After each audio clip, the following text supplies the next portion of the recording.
My guest today is Priyanka Rana. Born in India in 1980, Priyanka's early inquiries into aesthetics and philosophy and professional work and exhibitions led her to establish a full-time sculpture practice in 2018. Largely self-taught, Priyanka's experiments with various sculptural materials have led to a nearly singular engagement with untreated wood. Her practice is rooted in ecology and sustainability. She works with local trees, transforming naturally felled trunks into abstract sculptures using a range of power tools. She chars many of her surfaces, which she likens to painting with fire. Living and working in San Francisco, California's Bay Area, Priyanka's work has been shown at a number of art festivals and through prestigious and highly visible public art commissions. Priyanka's story is fascinating. And cliched as it may sound, it's a reminder that there are countless reasons why something can't be done, but only one why it can, because you decide to do it. Without further ado, let's dive right in to listen to Priyanka firsthand. Hi, Priyanka. Very warm welcome to Atlanta Diaries. And thank you for sharing your journey and inspiring others. Well, thank you for having me. I'm following the podcasts and you do a great job of bringing these stories and inspiring us. And I hope through your journey, many, many more Priyankas get inspired. I think the first thing which comes to my mind is from a corporate career, moving into event management and ultimately becoming a sculptor. How do you believe your early years or your upbringing influenced and shaped this courage to take this plunge to this transformative journey? Actually, I would say it was kind of the lack of courage in the first place. Because to tell your stories, to be an artist means you feel their stories matter, that somebody wants to and needs to hear these. And that took time for me to come to that place in life. I knew that I am a creative person and I needed creative outlets. And that's why I moved from being a market research analyst. And even in my research analyst career, I think I was much better at doing trend analysis and putting forward a story to the clients. And that's what everybody loved rather than just playing with the numbers. But I pivoted to a more creative career, to events management. And I thought that's creative enough. But there was something still lacking, it seems. And finally, I came to my own as an artist and say, that's it. I'm going to now finally tell my stories. I love that. So, I've heard that word story again and again.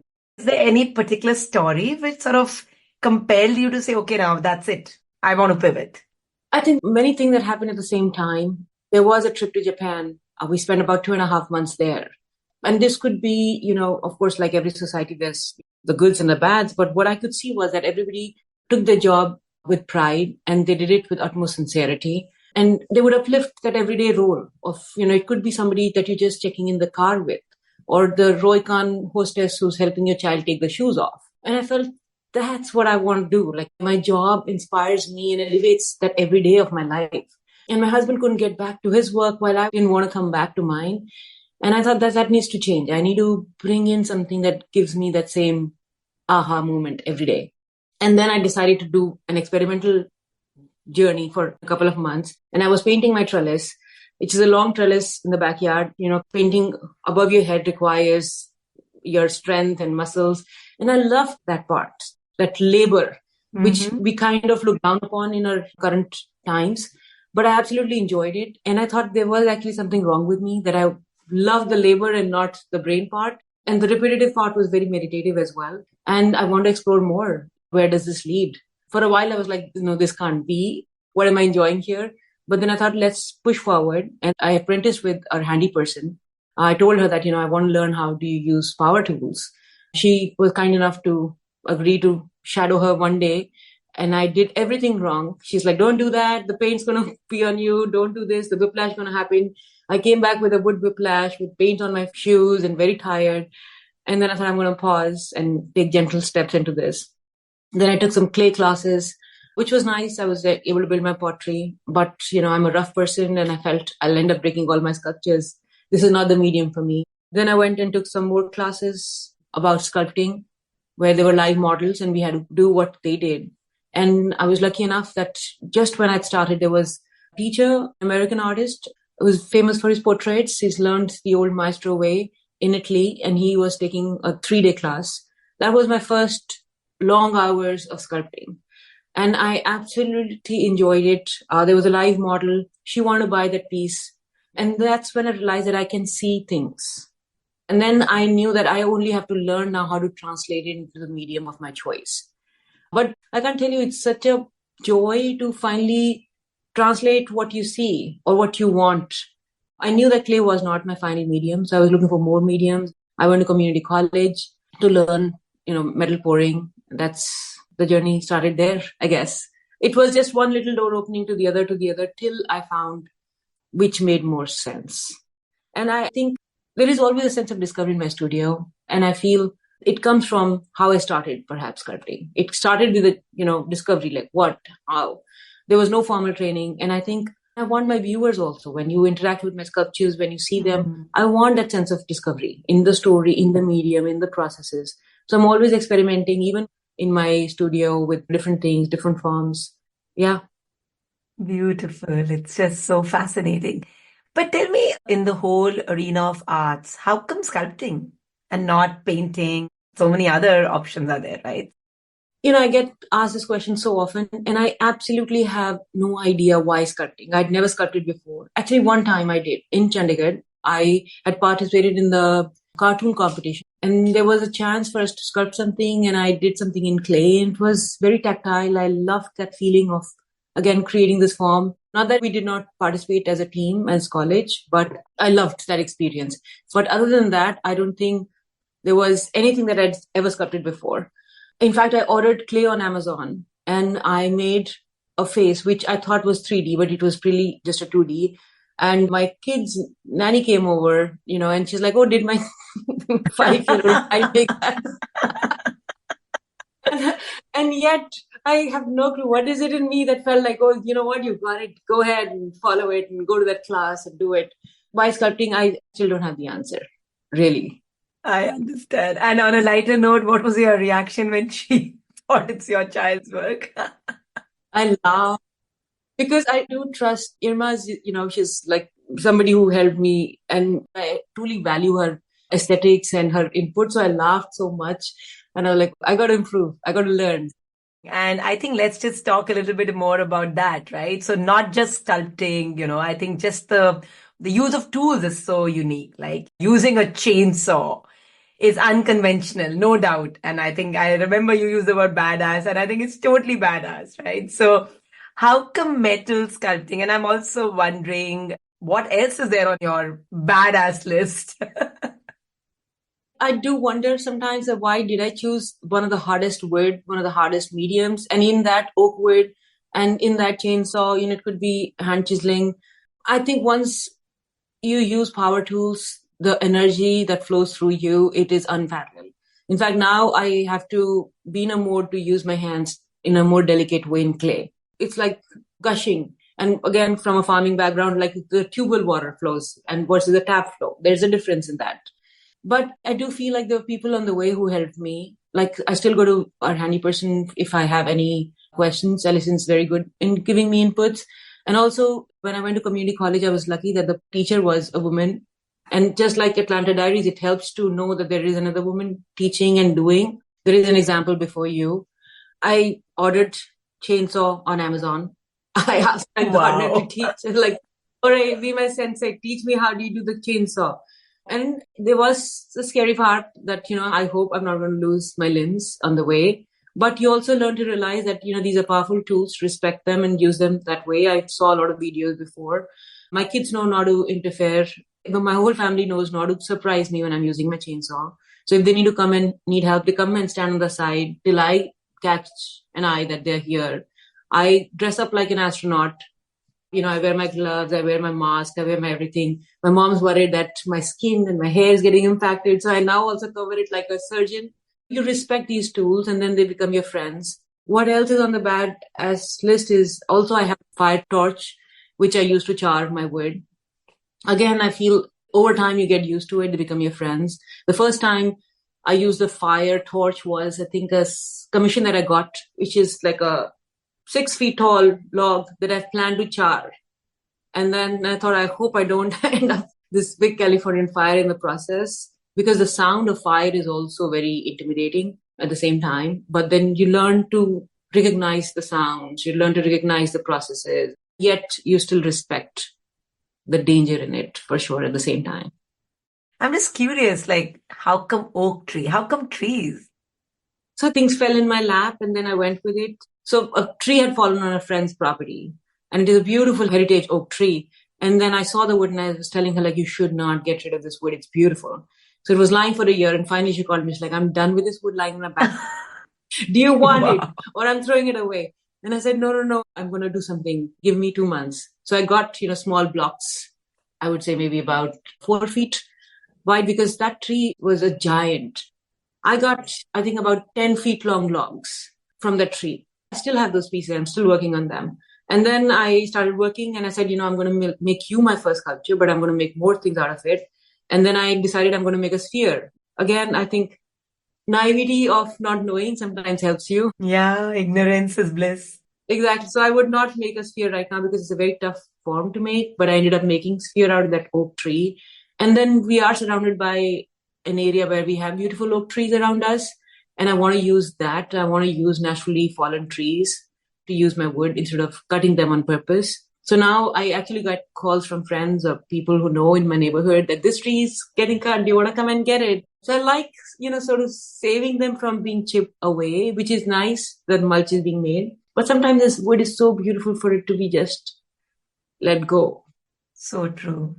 So it's almost like from metal sculpting to wood sculptures was like a natural progression just because of stuff around you and you sort of played with it and you enjoyed the experience is what I'm understanding. Also, the pandemic hit and I just started using the foundry. It was, again, a very tedious process of making metal sculptures. We actually make it 3 times in the process. You have to have a studio, you have to have a foundry. And because of pandemic, I did not have access to the foundry. The college had closed and it was very frustrating for me. So imagine I just started in 2019 experimenting with everything and 2020, everything closes. And I experimented in my studio with different mediums, resin. I gave myself a rash and I thought, okay, never resin again. I tried poured cement, which kept slipping through my casts. I still remember I would literally come home in the middle of the night to my husband crying like another experiment failed. And then the wood came and I thought I had to pivot the way I've been making metal sculptures because there's no mold required. Instead of adding clay, you're subtracting things from the wood to make it. And once done, there's no way to correct it again. So you have to learn to go with the medium as you go. But once I started working with wood, it completely fascinated me. It's like I have my own little pets that I'm talking. And actually, I would correct that. I think it started as a pet because I came in like, oh, I know what I want to do with you. But over time, I think I've learned that wood tells me equally what needs to be done. Wow. And that has changed the perspective of how I look at my medium. That is such a beautiful story. Tell me more about it. Like, talk to us about, one of your pieces of art which brought out that emotion. I think there always is a favorite, right? I think the favorites in different ways. Yeah. The commission that I got, for instance, which was, I think, about 1,500-pound log. And I had to bring it home. And how do I bring it home? And I got 2 commissions, a big one and a small one. I literally had to cover the big one because every time I'd cross from my driveway where I store my wood, I would get so scared. What am I going to do? How am I going to do it? And I thought if I keep thinking about it, I'm not addressing the smaller one. So I literally covered it with a tarp. So once it's covered, it's gone out of my sight. It's almost like a physical act of not thinking about it anymore. But it was my most audacious goal to even move it. When we were planning to install it, we broke the cart underneath 3 times. We had to, again, rechange the directions on how do you move it, which tools do you use to even transport it, even to understand what's going to be the center of gravity. How do I even cut it to even get it standing on the base? And then I decided to hollow it completely on the inside. So imagine, this big round giant. I would sometimes even sit in it and then, go about doing it, making it hollow. So I think it taught me that scale can be achieved. You can do it step by step. And I'm a 1-person studio. It's not like I have a team of people assisting me. I do go to people, thankfully have access to structural engineers or hardware engineers who give me inputs about things. But yet, I'm on my own with my own chainsaw. But I feel like, this artist, Ruth Asavas, she was, again, a woman sculptor, a mom in a community, comes from a farming background. And she said, sculpting is like farming. you keep at it and something will come out of it. And I feel like, every day matters, every day input matters with these big projects, even with small ideas, I guess. That will always be my piece that taught me, you can do bigger stuff on your own. I may need more tools, more structure around my studio to help me with that. But back to the thing that I let wood speak more, I've come to realize it is an organic medium. It is a living medium. I can control some of what's happened to it before or what's going to happen to it, but more or less it has its own life. And I need to respect that. For instance, I was drilling this log and then I found infection inside it. And then I was like, okay, I'm going to drill to see how far is infection. And by the time I ended up drilling where the infection was, where the bug had gone, I was left with pretty much nothing. And I felt pretty, it's like you've spent so many days. And more than days, I think once you decide this log, you commit to a log that I'm going to make sculptures out of it, then I kind of feel very committed to it. And I'm going to see you through no matter what. I'll fix your deficiencies, so to speak, and I'll work with you. We'll create a form out of it. But instead of being upset, and I thought, how about I look at it that I'm collaborating with a bug. And in a way, this is the life of the wood. And it gave me beautiful abstract forms, actually, when I started just chasing where the bug went. And I call them the lines of destinies. And in a way, reminding us of our destiny lines. And I'm expediting that destiny and telling you where the wood was meant to be. And that has, I would say, liberated me in many ways. That I'm now more free to look at wood, to say, it's lived a life. These things, these marks show something. And I'm okay with that now. Beautiful, Priyanka. So many life lessons in one interaction, with a big oak tree. That is absolutely mind-blowing. So what did you finally make out of that commission? So there were two different commissions, actually. I also work with old toys that I asked the community to give me, and then I install them in the pieces because I want their participation in these public sculptures. I know for the one that I was talking about was because it was pretty much right after the pandemic. When the parks had opened, there were happy sounds in the parks, and the city values itself for its beautiful parks. They invest in it. I sat in actually one of their city meetings to understand the essence of the city as well. And I was pretty surprised on how much they invest in the community spaces, public spaces. So I wanted to honor that. And I wanted it to look like a little musical instrument, so to speak. So I hollowed it completely for that purpose. And then I installed steel wires on the top so that it's almost like you could play with this. So for the happy sounds that were back in the park. So it's not just a piece of art. It's almost like a functional piece of art. I hope nobody's climbing on it and playing it. Exactly. Shifting gears, right? In that whole conversation, I heard that your husband is your sounding board, someone you went it out to. Your mother is your, the caregiver who's always worried about her daughter and a child. And clearly not just from a, I think, gender perspective, just from a career perspective, what you did is not conventional. But then to make it into a career is even more complicated.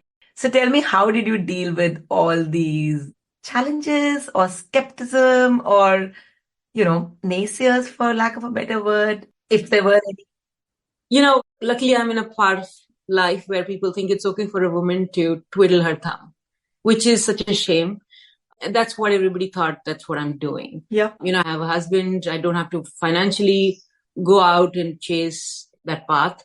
And that allowed me the experiments. I knew from the day one when I went into it, when I was apprenticing with my handy person, that I wanted to be full-time, whatever that is. I wasn't sure that financially how it's going to be, but I knew that time-wise, I'm going to give it all in. It's going to be that purpose that I saw everybody have it in Japan, at least. And, in that same country, I met this artist. He works with indigo. He was in the middle of this village that we'd gone. And was surprised. We just bumped upon him on this beautiful little old hut-like structure. And there he is in very humble surroundings. And yet his art was priced at a value where he knew what he's doing. Because it takes time to make that indigo in that traditional way. It takes knowledge to make that thing. And the way he displayed it, the way he priced it, he knew it is of value. And I completely admired him to hold his ground to say, what I'm making is of value. And that forces even somebody like me who does not know enough about indigo to question, yes, tell me why and how do you make it? And I knew I need to have something like that. When I make work, I know if it is of value. I know how much time I put. I dream of my work really, like, when I go to bed, and I think about my pieces. I do research about my topic sometimes. So it's not just the labor, it's also thought that goes into making it. Just because I'm a woman and I have the privilege, yes, of time, doesn't mean that it doesn't need to be looked at that ways. So there were, I guess, naysayers in that way. Or what are you doing? And my family in India, of course, also question like, why would you, America is supposed to be the labor-less place, right? So why would true. You go to America and then, still dig up dirt, so to speak? But I enjoy it. I want to see where it leads. I think it takes me back to my introduction of there are countless reasons why you shouldn't do it, but just one that you were clear about it. Yeah. Yes, I think I was pretty clear that it is going to be a full-time passion. It is going to be something that gives my life more purpose. Yes. And the person in Japan almost became like your unsaid mentor without being around you. He's really influenced you and played a huge role in your finding your purpose. As an artist, time is what you have most because I'm with my word. There is nothing else. There's me and my thoughts. There's so many thoughts that process you on a daily basis, actually, that you also have to be cognizant on what thoughts you're letting in right now. So I'm more mindful actually of what I'm thinking when I'm making my sculptures. But I don't know if there was one trigger.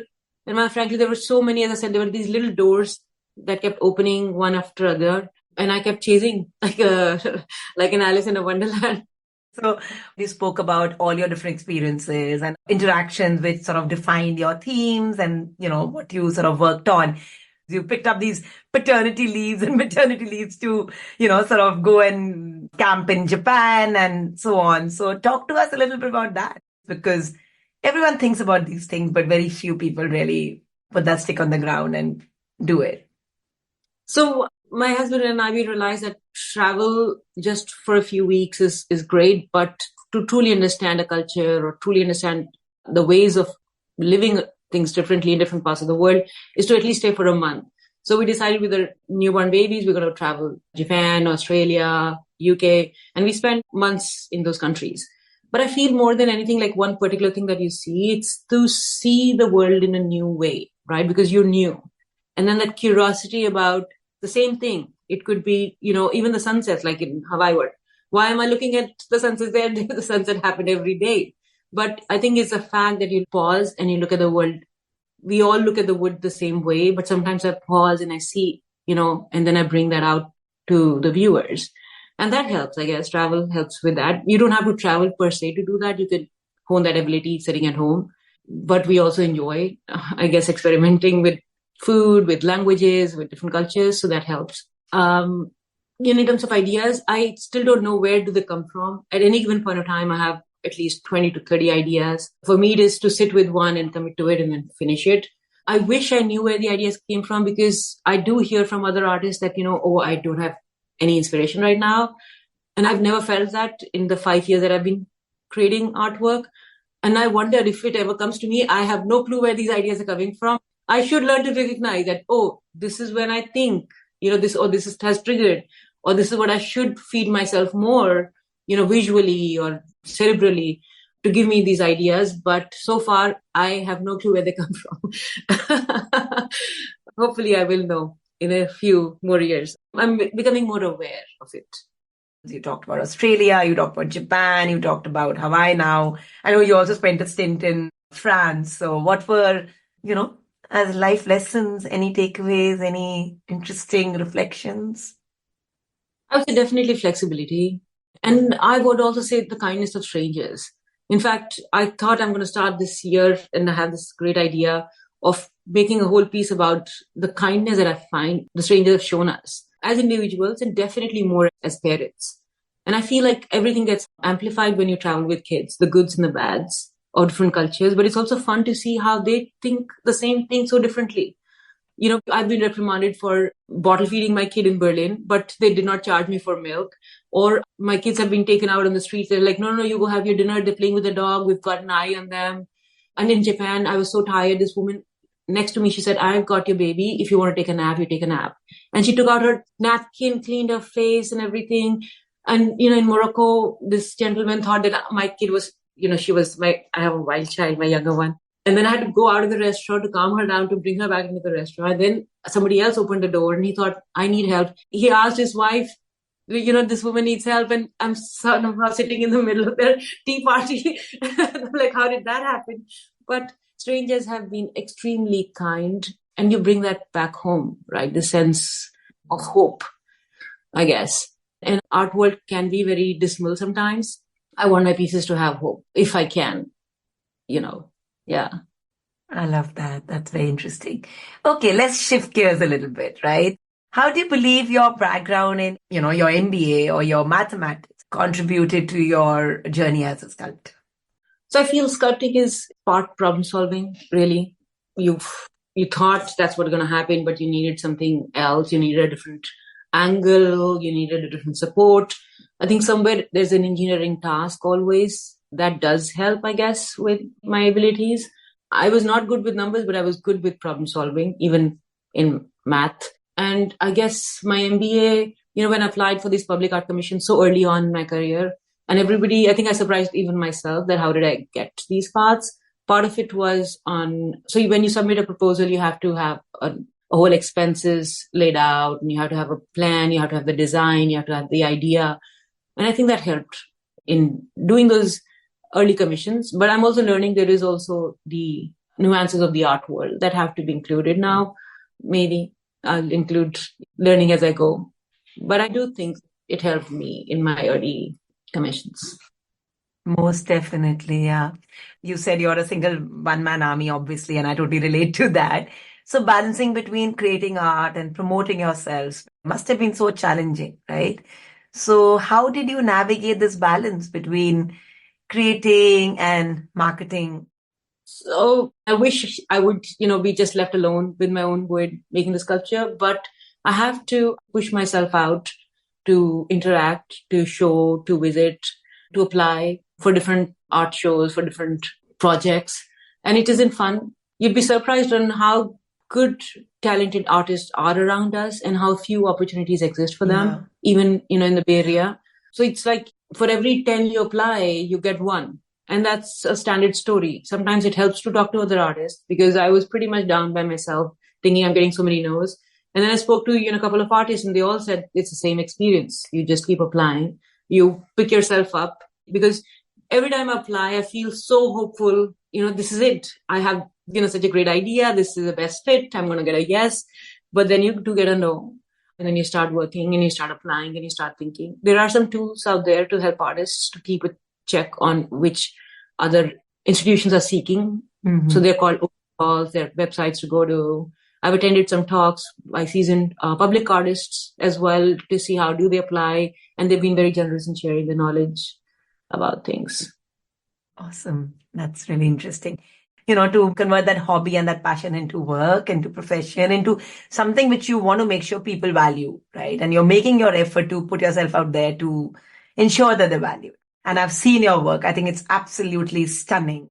I saw those pictures when you were doing that artwork. I can see you're fully immersed in, right? So keeping that in mind, does imposter syndrome ever impact, especially when you value your work? Or did it ever impact? For sure. I don't know, I'm paraphrasing this artist's work and he said, the most dangerous thing is to send a painting out in the world, but we must. So imagine every time I put my work out on a social media platform or for submission, it's out there for everybody to judge. Yeah. What does this mean? Why did you make it? And how did you make it? And then, of course, when you put a price, then that's there too. There is always, at least for me, there is an imposter syndrome. And I'm not trained in this profession. And then I'm using mediums that are not traditional. I'm using fabric with wood, or I'm using wood that's not treated. So how do I tell somebody that, hey, this may not have the same life as a stone sculpture, but you must because it required the same effort or the thought. I guess there are times when I just tell the syndrome that, imposter syndrome, that you stay quiet right now, let me work. And you just jump and then you just put it out there. And whatever happens, it's all right. And somewhere to have a little thicker skin over time. Some may not like it. Some may like it. Some may think it's ridiculous. And how often do you post or how often do you share or how often do you apply? But I must do what I must do for my pieces. I feel they're meant to be seen by the world and you do what you need to do. Who's your biggest cheerleader, Priyanka? My family, for sure. My kids, my husband, my mom, my sisters, they all show up. My dad thinks it's a hobby still. But, they all support me. It's a very asking process. So imagine I'm covered in sawdust, top to down. So even if I'm at home, I can't go to the kitchen and fix a snack for the kids. They got to wait for me to, be accessible. And there's always a trail of sawdust somewhere or the other. There's always this wood that's covered. There's always the studio that they can't access because my pieces are stored in there. They're all very respectful of that, actually. In fact, I've also learned to share my nose with the kids. That, see, I got these many no's. So one day my son was leaving for his school and he's like, Mom, I hope your sculpture gets selected. And, for him to think like that and for them to show up for my work and also to see me be a little anxious about it and yet be okay around me because it consumes you sometimes. I'm learning to separate that out. I haven't done a good job of it. They've been my champions for sure. You've role modeled everything for them, right? So you've role modeled failing, you've role modeled jumping out of it, coming back to doing it again, staying committed. So many life lessons for them to see there and then.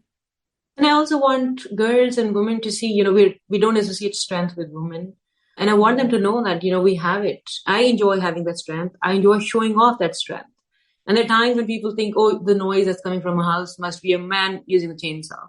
And people have commented on that too. That, does your husband like to do woodworking? And he does, but that's the other style of woodworking that he does. He loves making furniture. I want my son to know that, women have the strength that they can do jobs too, that people think they can't. Walk us through your process of conceptualizing a piece from its inception to its completion. So actually, I feel like I'm very good with my spatial thinking. And I'd never realized but there were all these cues. I love doing puzzles. I'm a great spotter when we go for safaris, actually. I've been given a little honey bottle by a safari guy because wow, how did you find that out there? Because I think I can do the patterns. I can see pattern and I can see something's odd there. So when I see, a concept, it's pretty clear in my head. What is it that I want to do? In fact, I tried bouncing off my ideas with my middle sister, who's a lawyer, and she's like, I don't know what you mean. How can you envision a certain? Well, you can't see it. Because for me, it's so clear once you can see things. I've been told that it's also good practice to draw. I'm not very good at that. I'm trying to get better at it. So I go to the process back in, there's an idea that comes in. I do write about it sometimes. Not the form, but, the feeling that I felt, like words or something else. And then the word takes over. And then, of course, it's funny because you jump in with a thought, but then wood has its own ideas. And as I said, I'm getting more and more comfortable in letting it participate too. And that shapes the final form. And sometimes, just like last night, you're not happy with the form. And then there's something, heavy that you bring back to the bed. That, okay, I'm not happy with what I did. But I've seen, again, it comes with more practice. If you stay with it, if you stay with what's irritating you, what's troubling you, you end up creating something that you finally say, wow, I love it. And it could be a small thing, a small angle here and a small line there, or it could be like finishing. You just be at it. You're with the word, you work it. And finally, somebody asked me, so how do you know if a piece is finished? I think when I oil it is when I know that a piece is finished. It's done now. Yeah. Very interesting. So, early on, you also spoke about the fact that wood can sometimes not live forever, like a metal piece, right? So I'm just curious, can you just not treat the wood at all?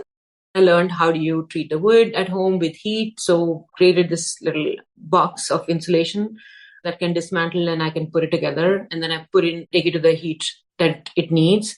But having even said that, it is an organic medium. And for outdoor sculptures, they have a life of their own. But again, there's an artist, David Nash. He's inspired me tremendously. And he's free with the cracks. The wood will shift. There will be cracks even once, with the big logs. And he's absolutely okay. And they're beautiful. And in fact, the more free you are with the medium, the beautiful they get. In fact, when you're trying to tame them, they don't look pretty because you're trying to somehow hide and shape and do this. But if you let them be, they're just beautiful. They're splitting, it's okay. They're outdoors. They have a life of 8 years or 10 years, and that's also okay. And I felt like if he's allowing himself, then I'm allowed to do that too. These cracks are also okay, and let the wood be. So it is not metal, for sure. It doesn't follow the rules like metal does. I love that. It's so interesting, Priyanka. So my husband loves DIY stuff and he loves using his hands. He's going to love your conversation. So he actually designed a very interesting coffee table from India. And the other day I noticed, like you're saying, there's a split. It's warped, right? It's probably not untreated wood. And I told him, I said, it's a lovely table, but look at that crack. And his immediate reaction was, but so what? That's natural, you know. That's the difference between you and your lawyer sister and me and my husband. That's the creative mind that says, come on, allow it to breathe. So you are treating it like a piece of live wood, and I'm seeing it as a piece of furniture. That's the biggest difference, right? And I love that. Yeah. Awesome. This has been so lovely, Priyanka. And, before we sort of end the conversation, I have one question for you. So, with the wisdom of hindsight, or if your daughter had to come and tell you, or your son had to come and tell you that I want to get into this as a profession, how are you going to respond to it? And what would be your perspective to them? Frankly, I feel that I'm myself an emerging artist with just 5 years. In fact, that gets problematic sometimes because I'm also a 40-year-old woman. So how do you call yourself an emerging artist?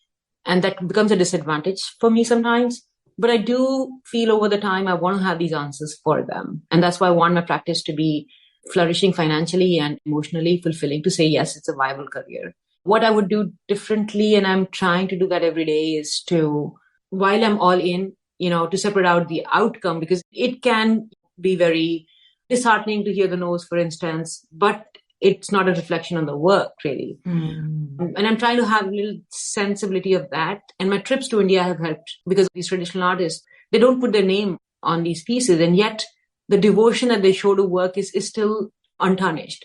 So it doesn't matter if the name's out there or not. The work itself should show. And I'm trying to learn from that. Maybe I'll tell them to have that in the practice early on. And we all grew up with the sensibility in India, right?